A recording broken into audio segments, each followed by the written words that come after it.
You've been living for everyone else, haven't you? For their expectations, for their approval, for their love. You have spent so much of your precious time and energy molding yourself into a version that you thought they would accept, a version that would finally earn you a seat at their table. You've been a chameleon, changing colors to match every background, hoping that one day, just one day, you would blend in so perfectly that you would finally feel like you belong. You have chased their validation like a desert wanderer chases a mirage, always just out of reach, always leaving you thirstier than before. You have built a life on the foundation of their opinions, decorating the rooms with their desires, and hanging their dreams on your walls. You've handed over the keys to your own heart, letting their voices dictate the rhythm of its beat. But here's the truth. A truth so simple yet so profound, it can shatter the very chains you've grown accustomed to. The moment you stop searching for validation out there, and start cultivating love in here, right inside your own chest, that is the moment your life, truly, finally begins. It's not a destination you arrive at, it's a homecoming. So many of us walk through this world carrying invisible wounds, burdens so heavy they curve our spines, yet so masterfully concealed that no one ever sees. We are a generation of smiling soldiers, fighting silent battles behind pleasantries and polite nods. We smile at the checkout counter, we smile in our Zoom meetings, we smile in family photos, but behind that carefully constructed facade, we are so tired. A deep soul-crushing exhaustion that no amount of sleep can ever cure, because it is our spirit, not our body, that is weary. We climb the ladder of success, collecting achievements like badges of honor,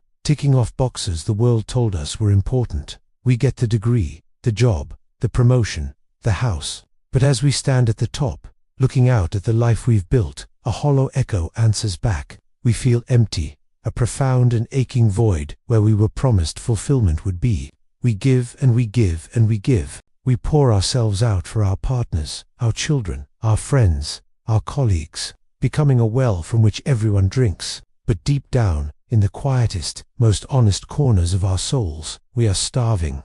We are desperate for the very same love, the very same compassion, the very same tenderness that we so freely refuse to give ourselves. Listen to me, really listen. You cannot heal what you keep hiding. You can tuck your pain into a dusty attic and expect your house to feel like a home. Those wounds, those fears, those insecurities, they don't disappear just because you ignore them. They fester in the dark. They grow stronger in the silence, poisoning your peace until you can no longer ignore their presence. You have to be brave enough to turn on the light, to face the shadows, to acknowledge the hurt before you can ever begin to mend it. And you cannot love this beautiful, chaotic, precious life if you do not first love the person living it. You can't marvel at the sunset if you despise the eyes that see it. You can't dance in the rain if you hate the body that feels it. Life's joy is a reflection of your own inner state. And most importantly, you cannot find yourself if you never, ever stop to listen to the quiet, gentle voice inside. That inner knowing, that whisper of intuition, has been trying to get your attention for years. It's been drowned out by the noise of the world, by the shouts of expectation and the roar of criticism. It's been silenced by your own fear. This is the core reason why so many people can achieve everything they ever wanted, possess all the external markers of a good life, yet still feel absolutely nothing. It's because the ladder they've spent their entire lives climbing, rung by painful rung, is leaning against someone else's wall. They reached the top only to realize they're at the wrong destination, in a place they never truly wanted to be. They followed a map that was not their own, and now they are lost in a land that feels foreign to their own soul. The emptiness they feel is the cry of their authentic self, begging to be seen, begging to be honored, begging to be brought home. They mistook the applause of the crowd for the feeling of fulfillment, and the weight of that mistake is a heavy one to bear. Finding yourself is not about some grand, dramatic transformation into someone new. It's not about shedding your skin and emerging as a completely different person. No, it is a far more sacred and intimate process. It is about remembering. It's about gently, lovingly, peeling back the layers of conditioning, the layers of expectation, the layers of fear that have been piled on top of you since you were a child. It is an act of excavation, digging through the debris of who the world told you to be, so you can unearth the radiant whole and perfect person you were before all that noise began. It's about reconnecting with the child who knew how to play without judgment, the teenager who dreamed without limits, the core essence of you that has always been there, waiting patiently beneath the surface. This journey, this remembering, begins with a single powerful force: love. Not the conditional love you've been chasing, but a radical, unconditional self-love. A love that looks at every part of you and says, I am enough. A love that says it not, despite your scars, but with them. A love that embraces your flaws, not as defects, but as unique signatures of your journey.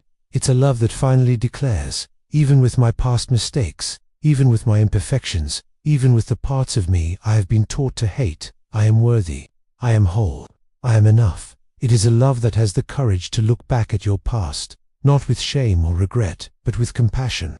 It's a love that forgives you for not knowing what you know now. It is a love that makes a conscious, deliberate choice every single day for healing over hiding.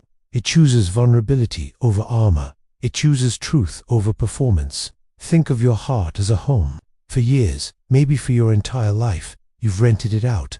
You've let the opinions of others move in and rearrange the furniture. You've allowed the pressure to succeed to clutter the hallways. You've given fear a permanent bedroom, letting it dictate when you can and cannot leave the house. Finding yourself is the act of taking back the keys. It is standing at your own front door and declaring, this space is mine. It's an eviction notice for every voice that isn't yours, for every expectation that doesn't align with your soul. It's the beautiful, messy, wonderful process of reclaiming your inner world.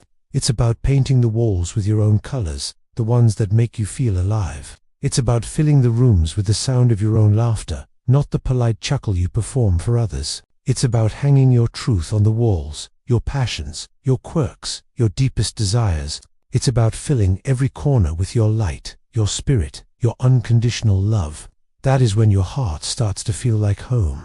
That is when you can walk through the rooms of your own being and feel a sense of peace, a sense of belonging that no external place could ever provide. That is when it finally, truly feels like life. Not a performance of a life, not a rehearsal, but the real, vibrant, authentic thing. So let me ask you, and I want you to be honest with yourself. When was the last time you truly loved yourself? Not just tolerated yourself, but deeply, actively loved yourself. When was the last time you looked in the mirror, past the tired eyes and the lines of worry, and connected with the person looking back? When was the last time you said, out loud or in the sanctuary of your own mind, this is me, all of me, and that is more than enough? If you can't remember, that's okay. There is no shame in that. But know this, that is where it all begins, because that is where healing begins. That is where your life begins. Life begins when you find yourself. Life begins when you love yourself. It does not begin when they approve. It does not begin when they applaud. It does not begin when they choose you or when they stay. It begins when you choose you. It begins when you stay with you. When you promise to be your own anchor in the storm, your own loudest cheerleader, your own safest harbor. It begins when you realize that your worth is not up for negotiation and was never determined by anyone outside of you. So stop searching outside. Stop looking for the missing pieces of yourself in the hands of others. They don't have them. They never did. Everything you have ever been searching for is already within you. Stop running, stop hiding, stop performing. Turn around, take a deep breath, and start the sacred journey back home. Come home to yourself, because the day you finally, truly, unconditionally love yourself is the day your life finally begins.